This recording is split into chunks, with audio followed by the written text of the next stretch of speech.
centro anch'io.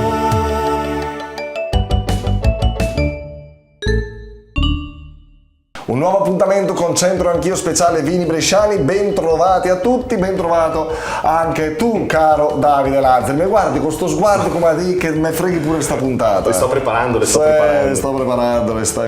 Che c'è da sapere? Oggi parliamo ancora del Valtenesi, Sì, c'è ancora da dire un po' di cosette. Valtenesi col suo vino più caratterizzante. Che vino è il vino più caratterizzante della Valtenesi? Il vino... Io coltivo Padenghe, uve e Groppello, no, ho scoperto, chi lo sa, o magari è bianco, magari è rosso, qual è il vino che più affeziona i produttori del territorio della Valtenesi?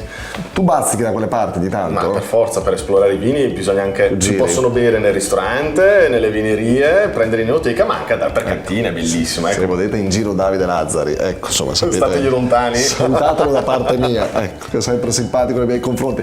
Allora, che c'è da sapere la domanda puoi farla su bianco, rosso, rosa, qual è il vino che più caratterizza, diciamo, la Valtenesi, che più sta a cuore ai produttori di vino della Valtenesi? Va bene, chiedo. Poi i colori del vino, abbastanza semplice, ecco. E poi, visto che mi hai citato il rosa, come si produce un vino rosa se prodotto in Valtenesi? Cioè si può fare solo con bianchi, mettendo assieme vini bianchi e vini rossi riserva? Bisogna usare metà uve Trebbiano e metà uve Groppello messe assieme, oppure principalmente solo uve Groppello, quindi uve rosse? Vabbè, mi informo e torno, arrivo. Va bene, oggi siamo qui in via 10 Giornate, abbiamo avvicinato il signor Anselmo, grazie, buon pomeriggio caro Anselmo, a spasso? Sì, a spasso, passeggiata relax. Che Dio ti benedica Anselmo, ma tu sei lavoratore, pensionato? Pensionato da un anno, ero un dirigente, ho lavorato 45 anni, quindi mi sembra che basti. Dirigente d'azienda? Sì, un'azienda molto conosciuta, un'azienda multinazionale conosciutissima in Italia. Cose grosse insomma. Cose grosse, sì. Cose grosse. Una vita professionale. È l'unica che resta ancora in piedi senza tanti fronzoli e continua a crescere. Quindi insomma una storia professionale importante. Congratulazioni. Lei è di Brescia? Io abito a Borgo Satollo, ma sono ormai bresciano. Vengo dalla Calabria, ma sono qui da 45 anni. Pure la Calabria però ha i suoi buoni vini. Cirò, noi siamo vicini, ero vicino, provengo proprio da lì vicino. Guarda quante cose sa Davide, questo ce lo portiamo in studio. Allora, un quizzettino veloce, qual è il vino che più caratterizza secondo te la zona valtenesi? Il bianco, il rosa o il rosso? Mi sembra il bianco. Bianco. Come si ottiene, segna Davide, come si ottiene un vino rosa valtenesi? Solo unendo vini bianchi e rossi riserva, solo unendo il 50% di uve bianche Trebbiano e il 50% di uve rosse Groppello, solo usando uve rosse principalmente Groppello. Mi sembra la seconda. 50 bianche Trebbiano e 50 rosse Groppello. Forse sì. Queste sono le sue risposte.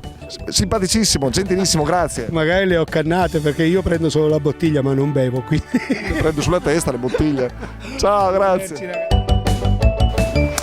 Va bene Anselmo, hai visto? Questo è stato bravo? Ex dirigente, dai, non era bresciano, assolviamolo almeno, di origini non bresciane. È stato bravissimo è stato bravissimo a citare una bellissima denominazione, Calabra, il Cirò, ma stiamo parlando di vini bresciani, quindi oggi parliamo di Valtenesi che come vino più caratterizzante ha il vino rosa, conosciuto una volta come Chiaretto Valtenesi, oggi i produttori lo chiamano Valtenesi proprio per indicare che quello è il vino principale del loro territorio. Mi pare che io avessi risposto rosa prima. Sì, tu avevi risposto giusto, sei stato più bravo di Anselmo.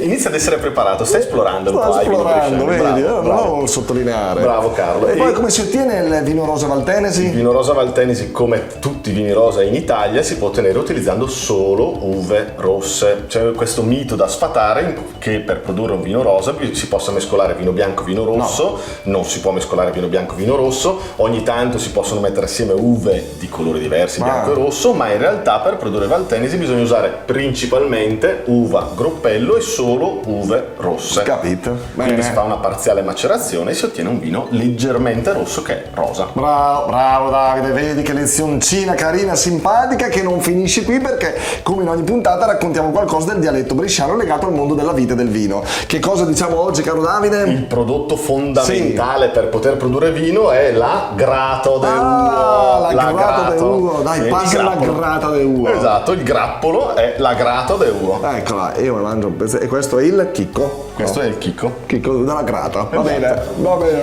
Grazie, alla prossima, ciao a tutti, alla prossima.